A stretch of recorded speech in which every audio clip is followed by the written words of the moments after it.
Wie das eigentlich ist, wenn ihr neue Stücke euch erarbeitet. Ich glaube, ihr hattet jetzt gerade so eine große Probenphase und ich hätte eigentlich gerne Moising gespielt und hätte zugeguckt, wie das bei euch läuft. Und vielleicht kann auch jeder so ein bisschen seine Sicht das Ganze zu beschreiben.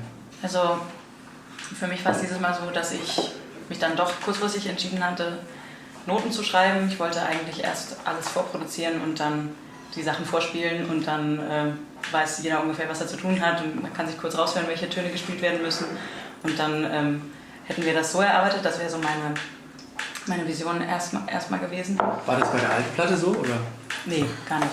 Okay. Aber dieses Mal hätte ich das irgendwie schön gefunden. Mhm. Hast du auch teilweise gemacht? Hast. Ja, genau. Ich habe zum Teil Vorproduktionen gemacht und aber auch Sheets gemacht. Dann haben wir die zusammen angehört, konnten die Noten zusammen angucken und dann war das aber bei jedem Stück echt ganz anders. Mhm. Also ein Song war eigentlich schon komplett fertig und da haben wir dann echt einfach nur die Sounds ausgetauscht, also die Sounds, die ich in der Vorproduktion benutzt habe, irgendwie versucht darzustellen und das dann einfach so runtergespielt. Das ging auch recht flott. Wie produzierst du das vor? Ich habe das jetzt mit Pro Tools First gemacht und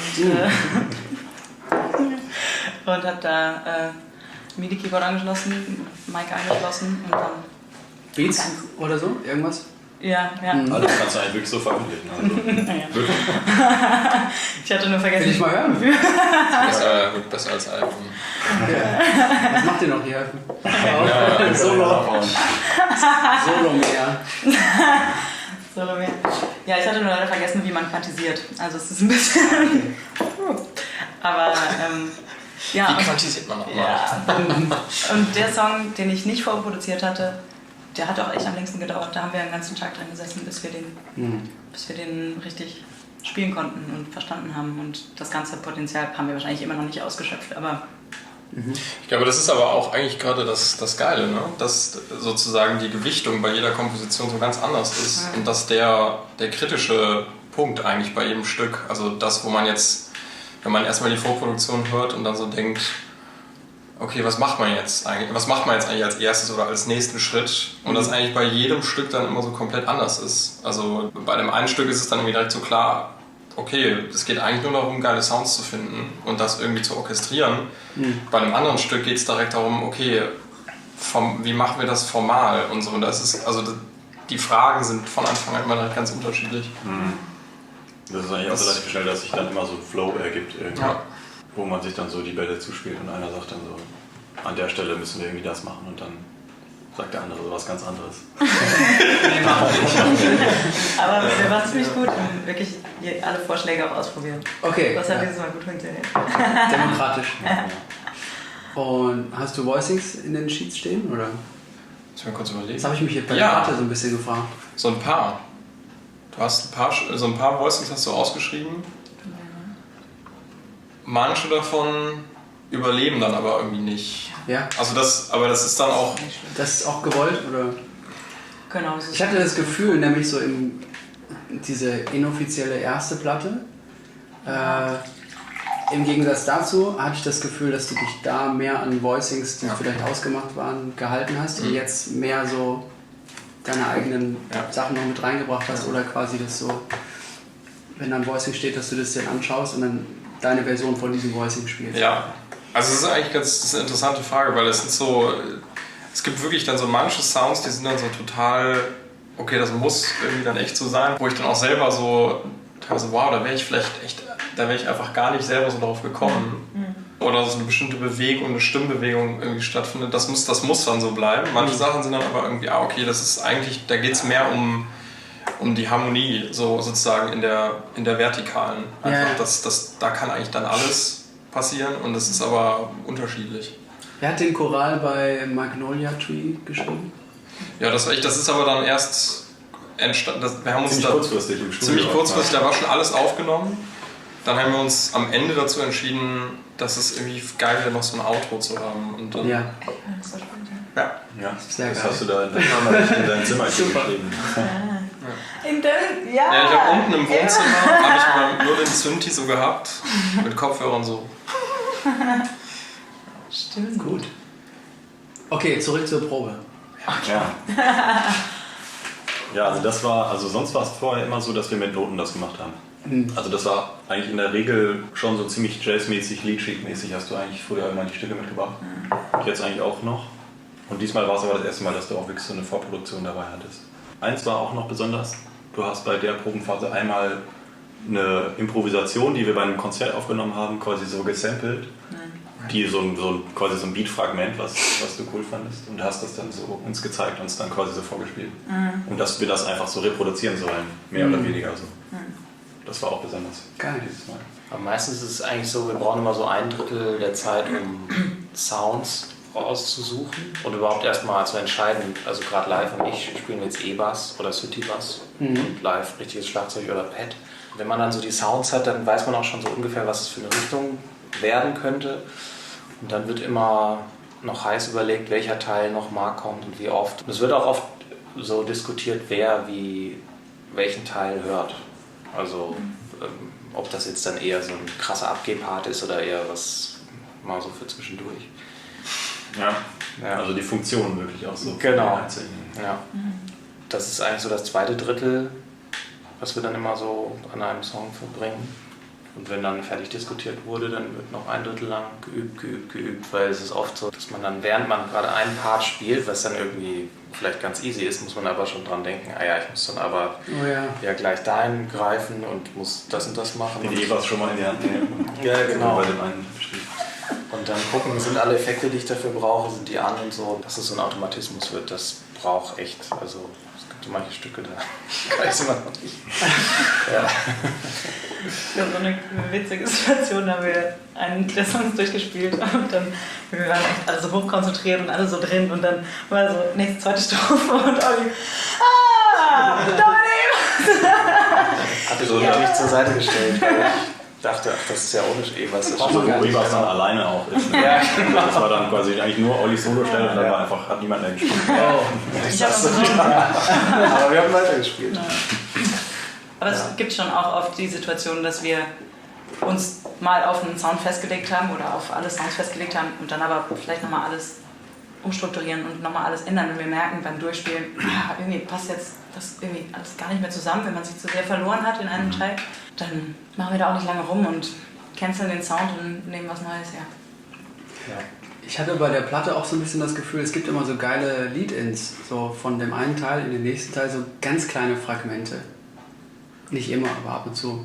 Vielleicht fühlt sich das auch nur für mich so an und das ist eigentlich noch ein Teil von einem anderen Teil, aber es fühlt sich so an, wie ein größerer Teil ist vorbei und dann kommt der nächste größere Teil und dann kommt sowas, so 1, 2 Takte. Oft so rhythmische Sachen, geile rhythmische Sachen. So. Und dann sich gefragt, wer dafür verantwortlich ist oder wie sowas dann entsteht, ist es auch so in der Probe, dass es ist blöd, wenn man die beiden Teile jetzt einfach aneinander klatscht. Wir brauchen jetzt irgendwie noch was Kleines, was machen wir jetzt oder wie kommt das? Ich würde eigentlich sagen, dass die oft schon von vornherein irgendwie da sind Stimmt, ja. und dass wir dann aber zusammen auch, also dass zum Beispiel so eine rhythmische Komplexität oder so entsteht durch gemeinsames Ausprobieren. Ja, also in vielen Stücken, die du schreibst, sind aber auch so ungerade Formen drin. Und dann gehen wir damit auch auf verschiedene Arten um. Manchmal exponieren wir dann vielleicht so 2 Takte am Ende des Stücks oder so, wo dann nochmal eine ganz andere Textur kommt, dass sich dann so ein bisschen dann vielleicht anfühlt wie das, was du gerade bezeichnet hast, als so ein Übergang. Also so ist das eigentlich auch. Ne? Dass es in den Stücken schon drin ist, quasi so diese kleinen überhängenden Takte oder so. Und wie schreibst du eigentlich die Stücke? Also wo schreibst du die, wie schreibst du die und was passiert da? Wie geht's los? Geht ganz unterschiedlich los.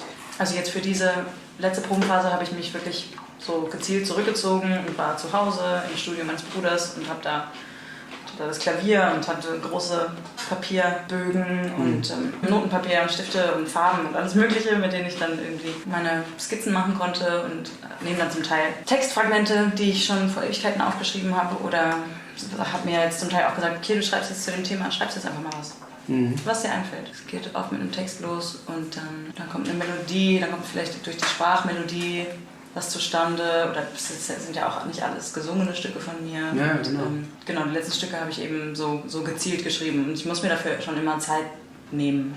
Also so Textfragmente kommen oft, schreibe ich mir sonst wo auf irgendwie. Oder auch mal so Melodiestücke oder irgendwelche Akkordprogressionen nehme ich dann kurz auf. Und ich habe da so eine recht große Sammlung sehr verteilt. Kleine Schnipsel.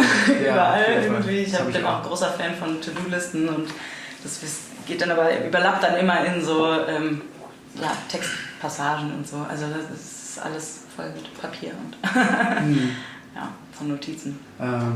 Live. Wie geht's? Gut. Mich würde interessieren, wie sich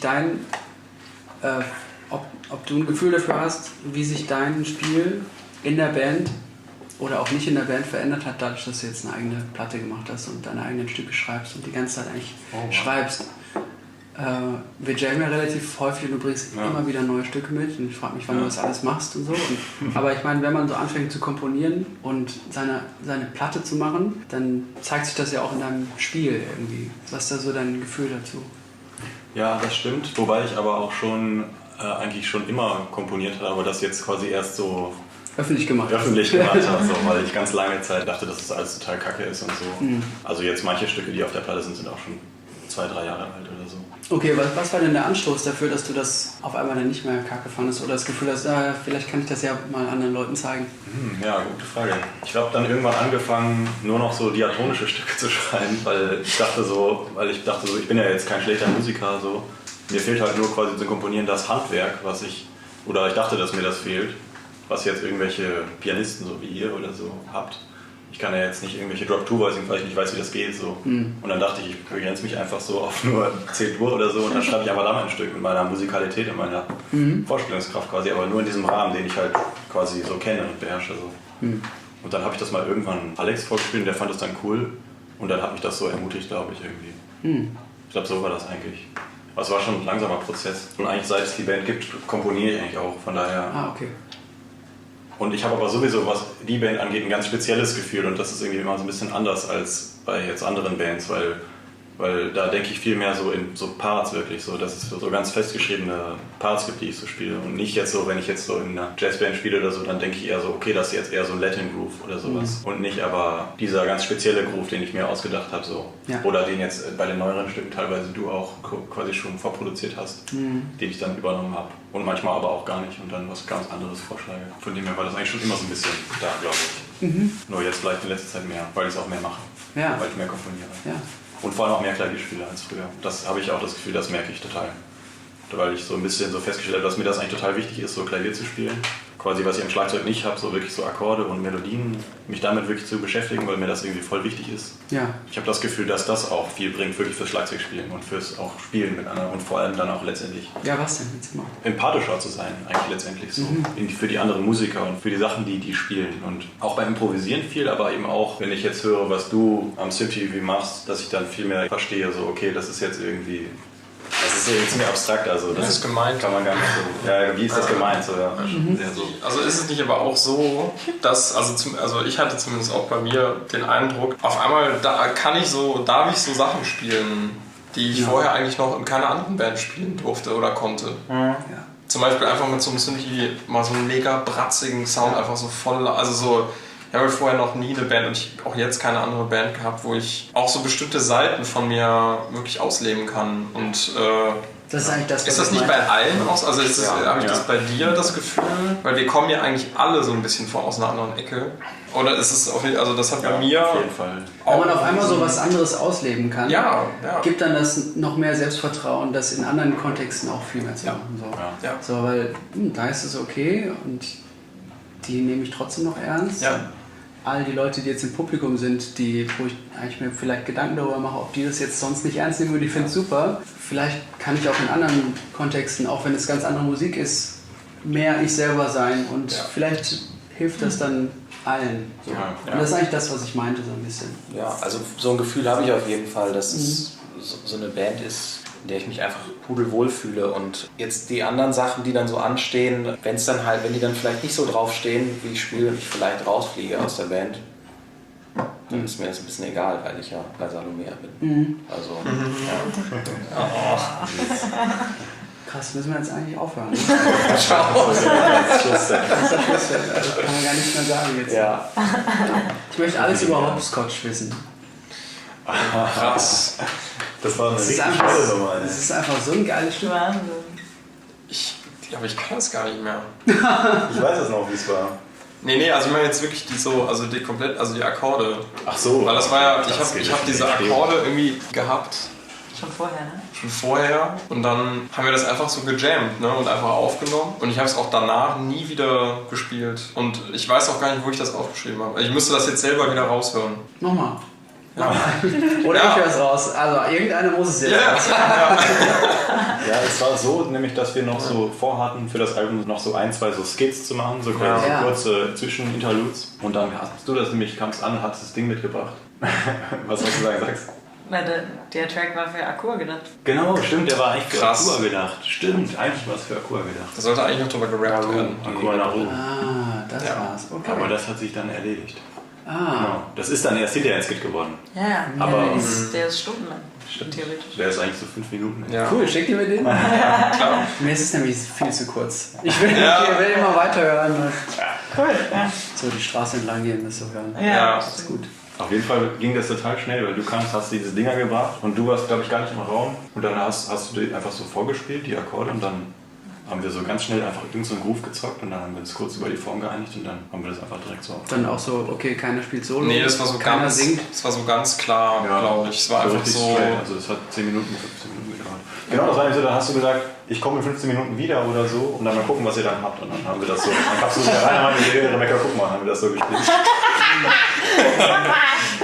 Und das war mit Lady dann auch so, glaube ich. Das war dann auch so ein ganz, da warst du, glaube ich, auch gar nicht dabei, wo wir das dann zum ersten Mal ausprobiert haben. Von den ganzen anderen Stücken. Spazieren gehen. Macht ihr mal das.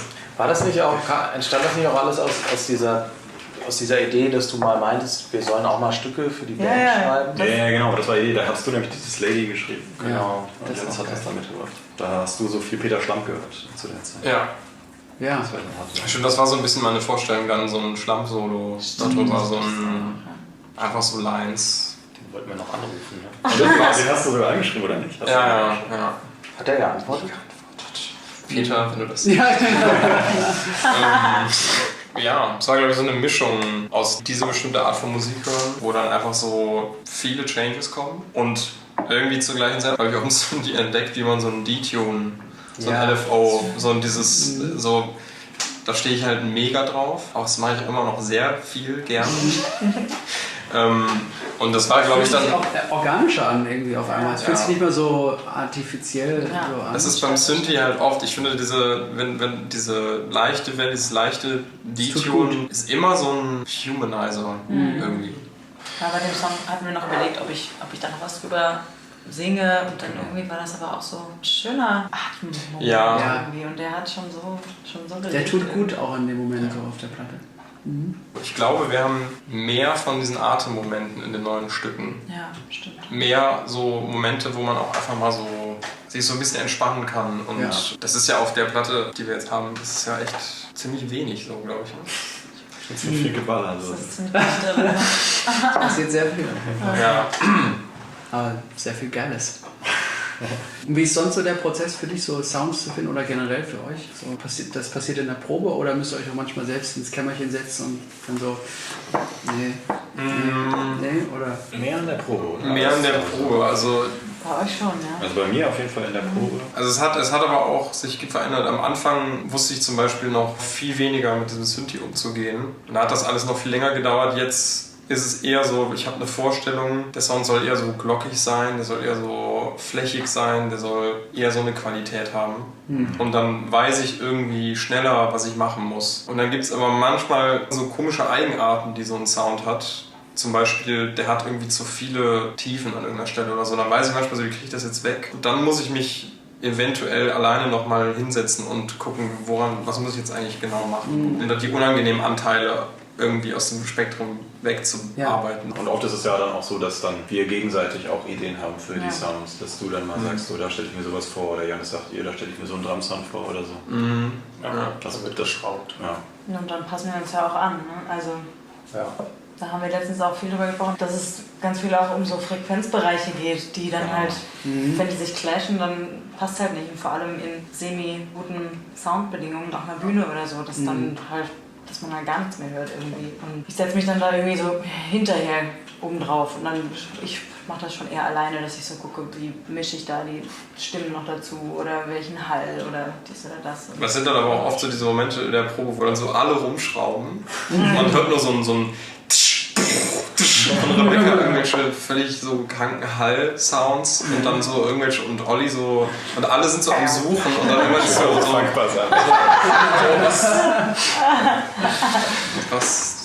was ist ja eigentlich los gerade? Dass dann so demokratisch an einem Sound gearbeitet wird. Das gibt es wirklich auch manchmal. Dass dann so einer so, besser, jetzt besser. Und dann, Geil. Und wir müssen uns aber auch manchmal so gegenseitig dann so davon abhalten, weil manchmal passiert es dann auch, dass man dann zu tief so in so eine ganz spezifische Sache geht, die jetzt aber eigentlich zu dem Zeitpunkt noch gar nicht so richtig relevant ist für das, was man eigentlich gerade macht irgendwie. Und dann müssen wir auch manchmal sagen so, ey, lass mal lieber nochmal das machen. Ja. Weil sonst, wenn man da so völlig alleine, dann versinkt man so in dieser Soundwelt irgendwie und weiß gar nicht mehr, um welchen Teil es gerade geht eigentlich. Mich würde interessieren, wenn ihr so drüber nachdenkt, was ihr voneinander gelernt habt schon.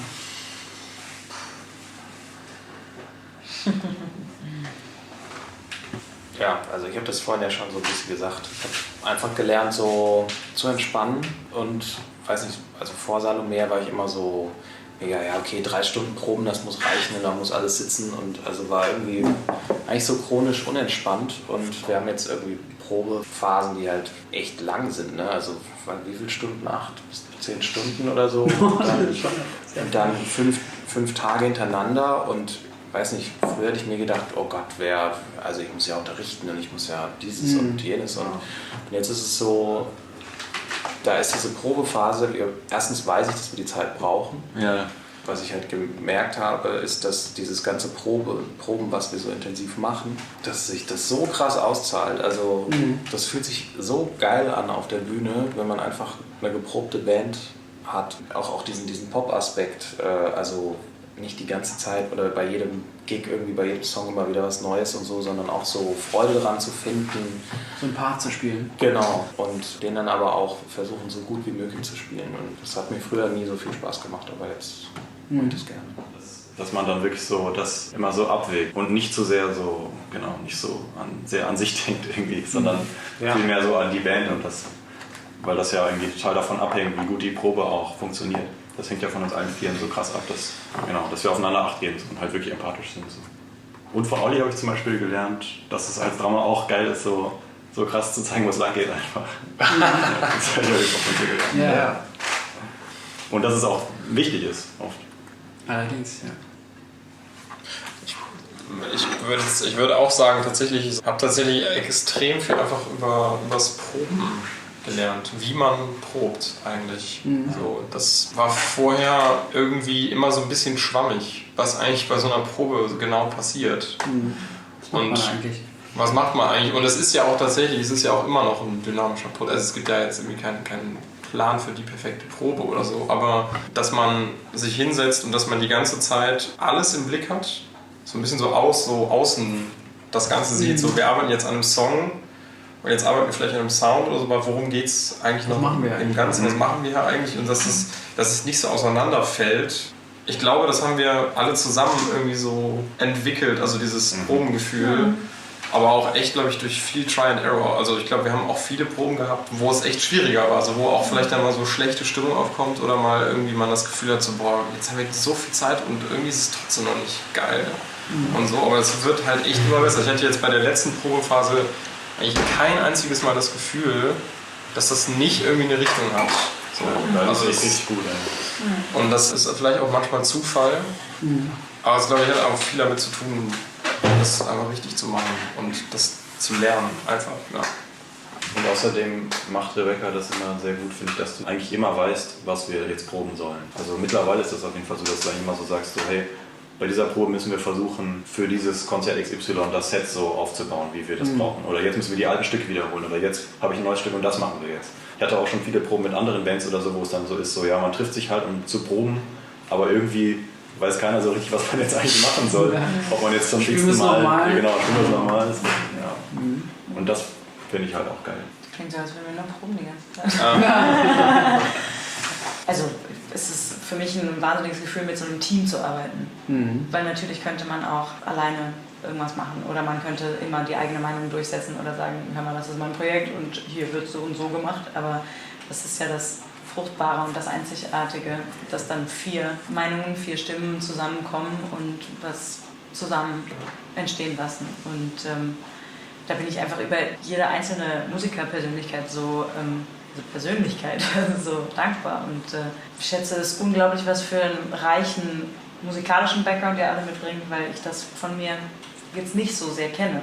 Ich habe bei euch immer das Gefühl, dass ich da so sehr daraus schöpfen kann, was ihr alles kennt und was ihr schon alles gemacht habt und was ihr mir alles zeigt und so. Und mit Leuten zu arbeiten, die genau daher kommen, das ist unglaublich fruchtbar. Und dann aber gleichzeitig so offen zu sein, also dass ihr so offen seid, dass ihr alle Entwicklungen durchmacht. Also wenn man dieses erste inoffizielle Album hört und dann jetzt den neuesten Song, das ist ja eine unglaubliche Wanderung, die wir da durchlebt haben. Dass wir wirklich so demokratisch sind und so das alles zusammen entscheiden irgendwie. Und alle so wir selber sein können. Das wird auch auf der Bühne einfach unglaublich deutlich, habe ich das Gefühl, weil wir da alle so unsere eigenen Beziehungen haben auf der Bühne und dann habe ich das Gefühl, wenn Olli hinter mir steht und der tanzt mit und der singt mit, auch wenn das nicht darf, der Finger, dann das ist einfach...